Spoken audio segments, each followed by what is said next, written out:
السلام علیکم، کیسے ہیں آپ لوگ؟ امید کرتا ہوں کہ آپ سب خیریت سے ہوں گے اور جہاں بھی ہوں گے خوش ہوں گے۔ میرا نام ہے وہاب اور میں آپ کی بھیجی ہوئی سٹوریز نریٹ کرتا ہوں۔ اگر آپ کے پاس بھی کوئی ایسا واقعہ ہے جو آپ مجھ سے شیئر کرنا چاہتے ہیں تو نیچے دیے گئے ڈسکرپشن پر میل کر دیں تاکہ آگے آنے والی ویڈیوز کا وہ حصہ بن سکے۔ تو بڑھتے ہیں آج کی سٹوریز کی طرف۔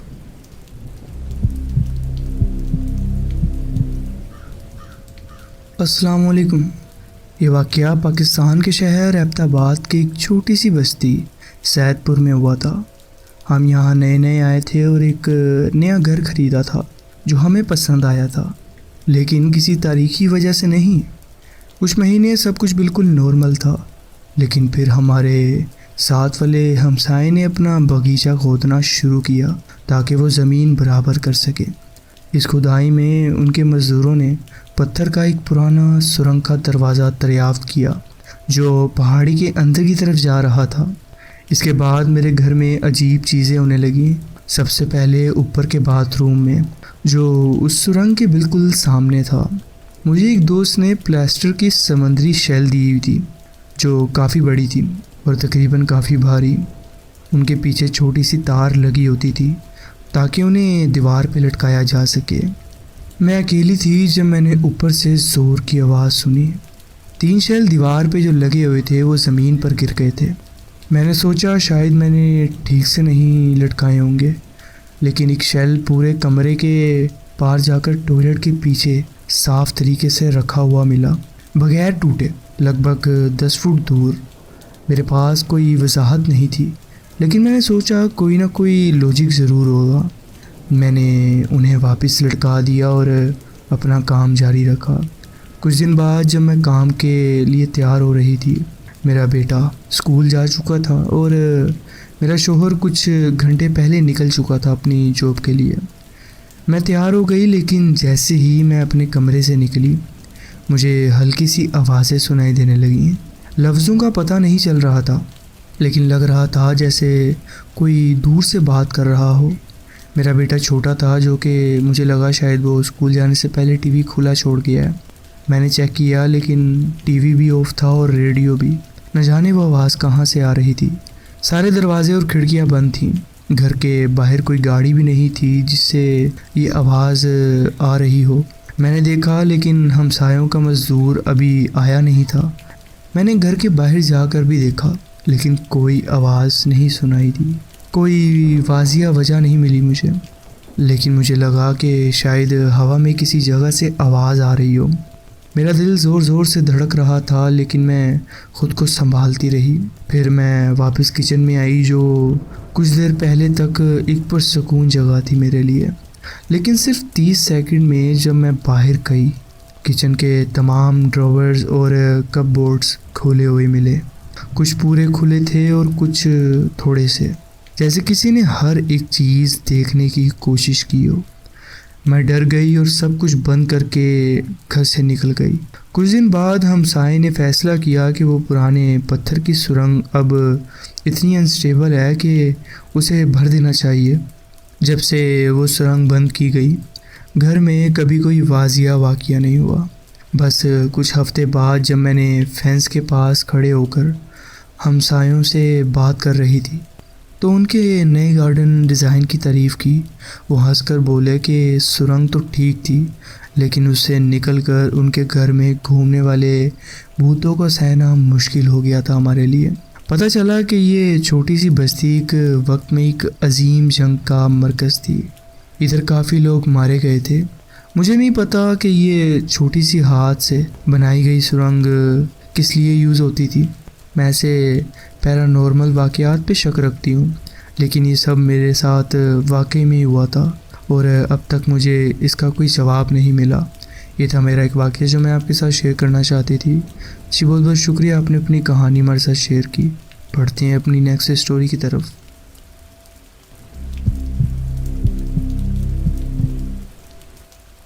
السلام علیکم۔ میں ایک چھوٹے سے اپارٹمنٹ میں اوپر کی منزل پر شفٹ ہو گئی تھی جو ایک پرسکون محلہ تھا۔ وہاں اپارٹمنٹ پر میں فطرتاً تنہا پسند تھی، چھوٹی باتوں سے چڑی ہوتی تھی اور توجہ پسند نہیں تھی میں۔ یہ پہلی دفعہ تھا کہ میرے پاس اپنی جگہ تھی، ذاتی، اور میں صرف سکون اور تنہائی چاہ رہی تھی۔ میری مالک مکان ایک مہربان اور بزرگ عورت تھی جو مجھے میری نانی کی یاد دلاتی تھی۔ وہ باتیں کرتی تھی، تھوڑی سی تجسس رکھتی تھی لیکن پیارے انداز میں، اور اسے میرے جیسے کرایہ دار سے کوئی مسئلہ نہیں تھا۔ ایک خاموش لڑکی جو اپنے کام سے کام رکھتی تھی اور وقت پر کرایہ ادا کرتی تھی۔ کبھی کبھار مالک مکان میرے دروازے کے باہر گھر کا بنا ہوا کھانا رکھ جاتی تھی۔ اکثر کوئی بھرپور سی ڈش ہوتی تھی اور چھوٹی سی مسکراہٹ والی نوٹ شیٹ وہاں پر لگی ہوئی تھی۔ یہ ہمارا ایک سلسلہ بن گیا تھا۔ وہ دستک دیتی اور چلی جاتی، اور صبح مجھے گرم کھانا ملتا۔ میں کھا لیتی اور خالی ڈبہ واپس دروازے کے باہر رکھ دیتی۔ دوپہر تک وہ لے جاتی تھی اسے۔ ہم کبھی ٹھیک سے بات نہیں کر پاتے تھے، اور مجھے یہی پسند تھا۔ میں گھر سے کام کرتی تھی اور صرف ضرورت پر باہر نکلتی تھی۔ بلڈنگ کے دوسرے کرایہ داروں سے بھی بات چیت نہیں تھی میری۔ میری زندگی بالکل ویسی ہی چل رہی تھی جیسی میں چاہتی تھی، خاموش اور اکیلی۔ لیکن اپریل کے مہینے میں چھوٹی چھوٹی چیزیں تنگ کرنے لگیں مجھے۔ پہلے کچھ چیزیں غائب ہونے لگیں، ایک گلاس، ایک سوکس میرا، ایک ٹوائلٹ پیپر کا رول، بس اتنا کہ انسان اپنی عقل پر شک کرے کہ شاید یہ میرے سے ہی ہوا ہوگا۔ کبھی کبھی چیزیں ادھر ادھر ہوتی تھیں۔ میرا ٹوتھ برش گیلا ہوتا تھا جبکہ میں نے اسے یوز نہیں کیا ہوتا تھا۔ ریموٹ غلط جگہ پر پڑا ہوتا تھا جبکہ میں نے اس کو ادھر رکھا ہی نہ ہوتا تھا، یا شاور سنٹین بند ہوتی تھی، یا تو میرے دوسرے کمرے کی ونڈو ہمیشہ بند ہوتی تھی جبکہ میں اسے کھلا رکھتی تھی۔ میں نے سمجھا شاید نیا مکان اور سٹریس، یا پھر دوا جو میں لے رہی تھی، اینٹی اینکسائٹی گولیاں جو مجھے نیند میں دبا دیتی تھی۔ میں دن کے وقت بھی سو جاتی تھی۔ ایک دفعہ میں ایک ڈرامے کا ایپیسوڈ دیکھتے ہوئے سو گئی اور 4 گھنٹے بعد اٹھی، لیکن پھر ایک دن ایسا کچھ ہوا کہ میری روح کانپ گئی۔ مالک مکان نے مجھے گریک سیلڈ اور ایک ڈریسنگ دی۔ میں نے وہ کھایا، بے ہوشی میں چلی گئی میں، اور دیر رات میری آنکھ کھلی۔ حالت غفلت میں تھی جب دیکھا کہ بیڈ کے بائیں والا حصہ ہلا ہوا ہے، جبکہ میں ہمیشہ دائیں طرف سوتی ہوں۔ بچپن سے عادت ہے۔ شیٹس مختلف تھیں، جیسے کوئی وہاں لیٹا ہو پہلے۔ وہ ہلکی گرم بھی لگ رہی تھی۔ میرا دل زور زور سے دھڑکنے لگا۔ میں نے پورے اپارٹمنٹ چھان ماری، ہر الماری، ہر کونا، لیکن کچھ غلط نہیں تھا۔ ہر دروازہ بند تھا۔ میں نے تو بیڈ کے نیچے بھی چیک کیا، لیکن مجھے کچھ نہیں ملا۔ اگلے کچھ ہفتوں تک میں نے یہ سب نظر انداز کرنے کی کوشش کی، لیکن عجیب و غریب واقعات بڑھنے لگے۔ میرے سوٹس غائب ہونے لگے، نہ کہ صاف کپڑے بلکہ گندے بھی۔ میرا ٹوتھ برش استعمال شدہ محسوس ہونے لگا، ہیئر برش صبح گیلا ملتا۔ پوری اپارٹمنٹ میں عجیب سی گند سی ہونے لگی، بھاری مسکی اسمیل جو صبح زیادہ ہوتی تھی۔ مجھے لگا کہ میں پاگل ہو رہی ہوں۔ کسی کو بتایا نہیں، خاص کر والدین کو، کہ کہیں وہ مجھے پاگل نہ سمجھے اور مجھے واپس گھر نہ بلا لیں۔ لیکن مئی کے مہینے میں سب کچھ اور زیادہ خطرناک ہو گیا۔ ایک دن جب میں گھر آئی تو مجھے سب کچھ عجیب لگا۔ بے چینی اپنی انتہا پر تھی۔ میں نے ایک بیگ بنایا اور اپنی ماں کو فون کیا کہ کچھ دن کے لیے واپس گھر آنا چاہتی ہوں۔ جب ماں کے گھر پہنچی تو سب کچھ کہہ دیا اسے میں نے۔ آواز میں کہنا اسے حقیقت بنا گیا، اور جب کہا تو سمجھ آیا کہ شاید میں اتنی کریزی نہیں تھی۔ میرے والد نے کہا کہ وہ جا کے اپارٹمنٹ دیکھتے ہیں۔ وہ جب اپارٹمنٹ پہنچے اور دروازہ کھولا، صرف دہلیز تک ہی گئے ہوں گے۔ سفید دیواریں، ہر طرف سیاہ مارکر سے لکھی ہوئی تھی، واپس آ جاؤ، مجھے تمہاری یاد آتی ہے، تم مجھ سے بات کیوں نہیں کرتی؟ وہ فوراً بھاگ گئے اور پولیس کو بلایا۔ اپارٹمنٹ خالی تھا، لیکن کوئی میری جگہ ہر دن وہاں رہتا ضرور تھا۔ پولیس نے تیزی سے تفتیش کی ساری۔ کلوسٹ سے پانی کے ہیٹر کے پیچھے ایک چھوٹی سلیپنگ بیگ ملی، کھانے کے ریپرز، ٹیشوز اور میرے وہ کپڑے۔ میرا برش، میرے ڈرین سے نکلے ہوئے بال تک تھے وہاں۔ مالک مکان جو مجھے کھانا دیتی تھی، وہ مجھے بار بار بے ہوشی کی حالت میں لے جاتی تھی۔ اس آدمی کا نام ادھر شیئر تو نہیں کروں گی میں، وہ مالک مکان کا بیٹا تھا۔ ویسے کہتے ہیں کہ اسے ذہنی مسئلہ تھا اور سالوں سے اپنے گھر والوں سے تعلق میں نہیں تھا۔ کچھ مہینے پہلے وہ واپس اپنی ماں کے پاس آیا تھا اور مجھ میں عجیب سی دلچسپی لینا شروع کر دی تھی اس نے۔ اس اپارٹمنٹ کی چابی اس نے اپنی ماں سے چرائی تھی، ایکسٹرا چابی۔ اسے لگتا تھا کہ ہم دونوں رشتے میں ہیں۔ پولیس کو کہا کہ وہ میرے بغل میں لیٹ کر میرے بالوں کو سہلاتا تھا۔ 1 ہفتے کے اندر اندر پولیس نے اسے گرفتار کیا۔ اسے سزا ہوئی، لیکن صرف چند مہینے بعد اسے ایک ریہاب سینٹر میں بھیج دیا گیا۔ اب نہیں پتہ وہ کہاں ہے کہاں نہیں۔ اب میں ٹھیک ہوں، ہر چیز 2 دفعہ چیک کرتی ہوں، کسی بھی ہمسائے کا دیا ہوا کھانا نہیں کھاتی، چاہے وہ کتنا بھی اچھا کیوں نہ ہو، اور کبھی نہیں سمجھتی کہ میں اکیلی ہوں۔ اور سب سے زیادہ تکلیف یہ بات دیتی ہے مجھے۔ یہ تھا میرا ایک واقعہ جو میں آپ کے ساتھ شیئر کرنا چاہتی تھی۔ جی بہت بہت شکریہ، آپ نے اپنی کہانی ہمارے ساتھ شیئر کی۔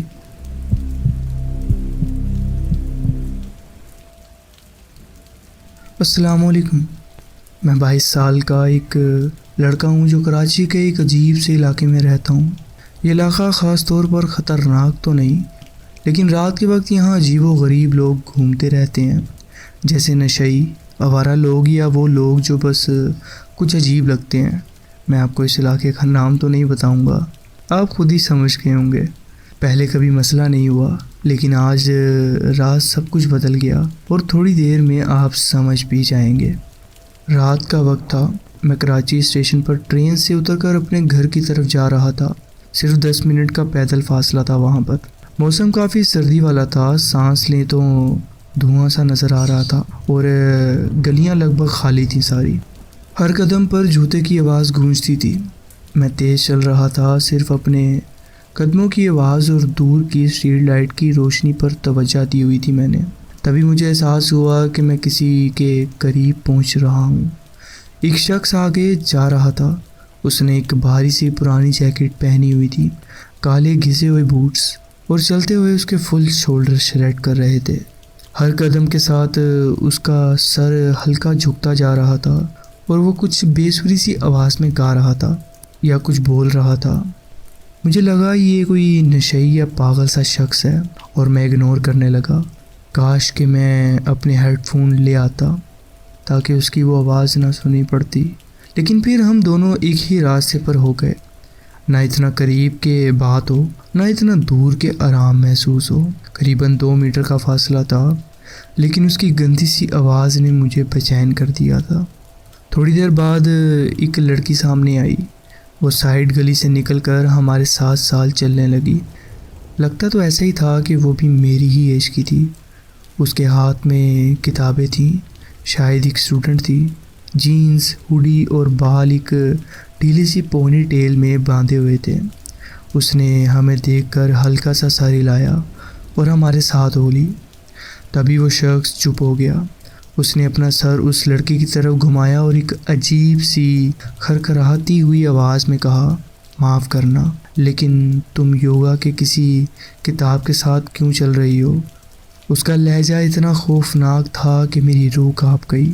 لڑکی نے تمیز سے جواب دیا کہ وہ یوگا انسٹرکٹر بننے کے لیے پڑھائی کر رہی ہے۔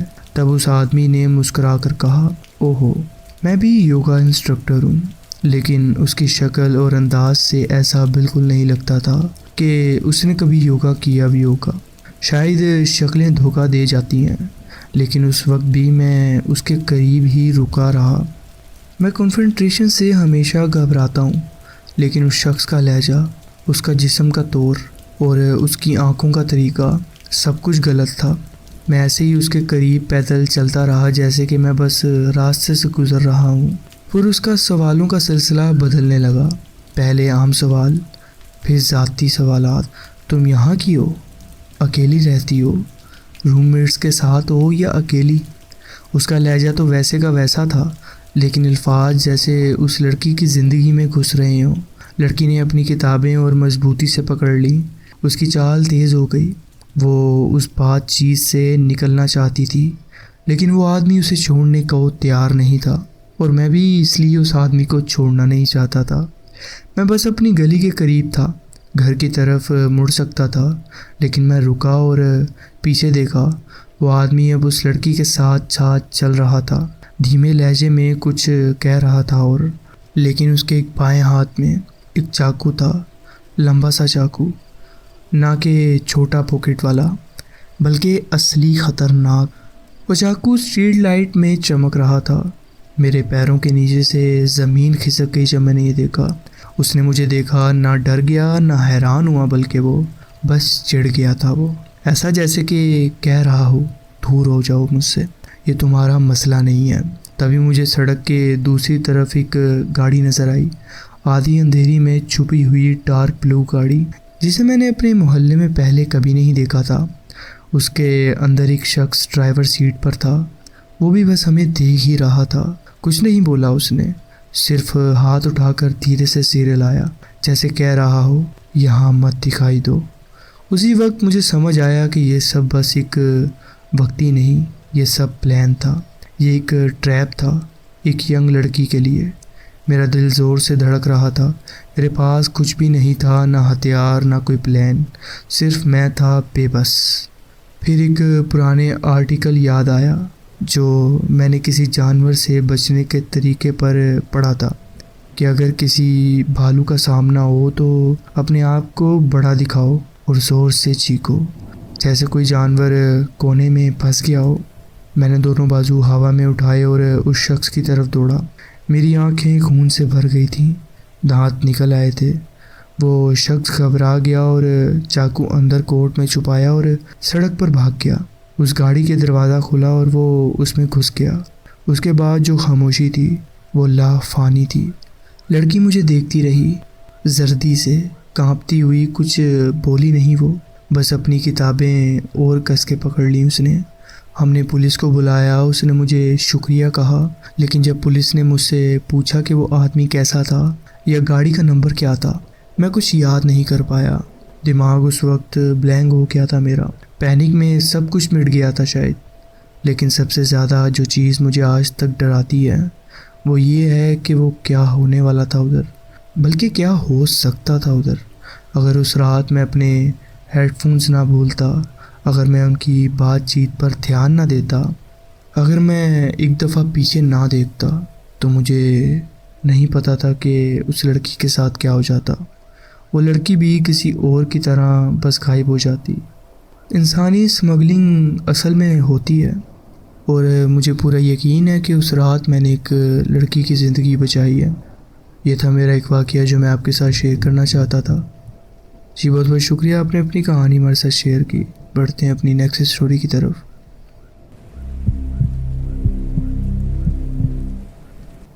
السلام علیکم۔ جب میں 10 سال کا تھا تو میرا ایک بہترین دوست تھا جو میرا ہمسایہ بھی تھا۔ وہ لاہور کے ایک پرانے علاقے اچرے میں ایک بہت ہی پرانی حویلی میں رہتا تھا۔ وہ حویلی بہت پرانی تھی، جس میں لکڑی کا فرش، پرانے دروازے اور پتھر کی بنیاد تھی۔ اس کے گھر والے اس گھر میں کافی دیر سے رہتے آ رہے تھے۔ میرے دوست کے 3 اور بہن بھائی تھے، لیکن وہ ایک ایسے وقت میں پیدا ہوا تھا جب سب بہن بھائی اس سے کافی بڑے تھے۔ اس لیے جب بھی میں اپنے دوست سے ملا وہ اکثر گھر میں اکیلا ہی ہوتا تھا، اور اس کے دوسرے بہن بھائی کئی باہر کام وغیرہ پہ گئے ہوتے تھے۔ یہ بات میرے لیے اچھی تھی کیونکہ اس کے پاس ہمیشہ نئے کھلونے اور گیم کنسولز ہوتے تھے کافی۔ میں اکثر اس کے گھر جایا کرتا تھا، لیکن ہر دفعہ مجھے وہاں کچھ عجیب سا محسوس ہوتا تھا۔ میں اور میرا دوست اکثر پہلی منزل پر سمز 2 یا ہیلو 2 کھیلتے تھے۔ وہ حویلی اتنی بڑی تھی کہ 3 لوگوں کے لیے تو بہت زیادہ جگہ تھی وہاں پر۔ اسی وجہ سے گرمیوں میں وہ لوگ اوپر والی منزل بند کر دیا کرتے تھے پراپر طریقے سے، تاکہ انہوں نے جو نیچے ایئر کنڈیشنر چلائے ہوتے ہیں ان کی کولنگ نیچے ہی رہے، اوپر نہ جائے۔ ایسے پرانے گھروں کا مسئلہ یہ ہوتا ہے کہ ان کے دروازوں کے ہینڈلز الگ قسم کے ہوتے ہیں، لوگ نہیں جانتے، لیکن ان میں چابیوں کے لیے خاص سوراخ ہوتے ہیں جسے اسکیلیٹن کی کہتے ہیں، شاید آپ جانتے ہوں۔ سالوں میں ان دروازوں کے نوبس کھو چکے تھے، صرف 2 نوبس رہ گئے تھے جن کے ذریعے گھر کے دروازے کھولے جا سکتے تھے۔ اوپر کی منزل کا دیواروں پر تو نوبس ہی نہیں تھے، اس لیے وہ کھول نہیں سکتے تھے۔ جب میں اور میرا دوست گیم کھیل رہے ہوتے تھے تو ہمیں اکثر اوپر اس کی بہن کے پرانے کمرے سے بھاری قدموں کی آواز سنائی دیتی تھی۔ میں نے اس سے پوچھا تو اس نے کہا کہ یہ تو کب سے ہو رہا ہے یہاں پر، اور وہ سمجھتا تھا کہ چھت میں شاید چوہے ہیں۔ لیکن مجھے وہ آواز کسی بھاری سی سامت کی لگتی تھی جو 2 کمروں سے گزرتی ہوئی نیچے تک محسوس ہوتی تھی۔ ہم اکثر اس کے گھر میں اکیلے ہی ہوتے تھے کیونکہ اس کے والد اسی علاقے میں ایک کنسٹرکشن کمپنی چلاتے تھے اور اس کی والدہ دن بھر کام کرتی رہتی تھیں۔ اس سے ہمیں شک ہوتا تھا کہ ہم 2 کے سوا وہاں کوئی نہیں ہوتا، لیکن میں غلط تھا۔ ایک دن کے واقعے نے ہم دونوں کو ہلا کر رکھ دیا۔ جیسا روز ہوتا تھا، اسکول کے بعد میں اس کے گھر گیا گیمز کھیلنے۔ ہم ہیلو کا آخری مشن کر رہے تھے جب اچانک سے ایک زور کا دھماکہ سنائی دیا، وہ بھی اس ہالوے سے جو سیڑھیوں کی طرف جاتا تھا۔ یہ جگہ بند تھی اور اصلی نوبس والے دروازوں کے ذریعے سیل تھی۔ جب ہم نے موڑ پر جا کر دیکھا تو دروازہ کھلا تھا اور نوب زمین پر پڑا ہوا تھا۔ ہم نے ہنسی میں کہا کہ شاید اس کے والد گھر میں ہی ہیں۔ ہم سیڑھیوں پر گئے تو دیکھا کہ اوپر کے تمام دروازے کھولے ہوئے تھے۔ اس میں نہ نوب سے نہ کوئی طریقہ کہ یہ خود بخود کھل سکتے۔ اب مجھے گوز بمپس آ رہے تھے۔ ہم دونوں نے ایک دوسرے کو دیکھا اور اسی لمحے میں ہمیں وہی پرانی آواز سنائی دی، بوٹوں کے چلنے کی آواز جو کمروں میں سے گزرتی ہوئی ہمارے پاس آ رہی تھی۔ میں فل ڈر گیا اور دعا کرنے لگا کہ شاید اس کا والد سامنے آ جائے۔ جیسے ہی وہ چیز نظر میں آنے والی تھی، قدم رک گئے اور پھر خاموشی ہو گئی۔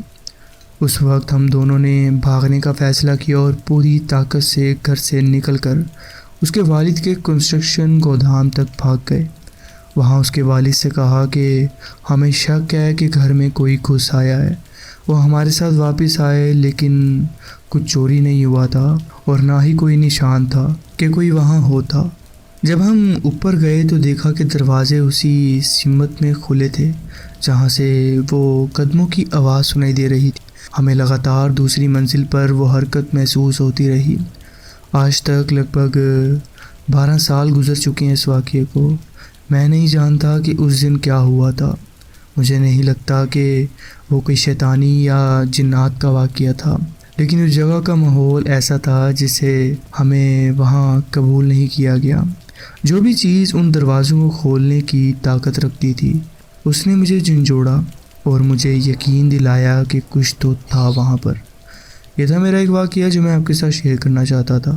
جی بہت بہت شکریہ، آپ نے اپنی کہانی ہمارے ساتھ شیئر کی۔ بڑھتے ہیں اپنی نیکسٹ اسٹوری کی طرف۔ تو جی فرینڈز، یہ تھی آج کی اسٹوریز۔ آپ کومنٹس میں ضرور بتائیں کہ آپ کو یہ اسٹوریز کیسی لگیں۔ اگر آپ کو یہ اسٹوریز اچھی لگی ہوں تو ویڈیو کو ضرور لائک کیجیے اور چینل کو ضرور سبسکرائب کیجیے اور بیل آئیکن کو ضرور پریس کر لیجیے تاکہ آگے آنے والی کہانیاں ویڈیوز آپ سے مس نہ ہوں۔ اپنا خیال رکھیں اور ملتے ہیں نیکسٹ ویڈیو میں۔ اللہ حافظ۔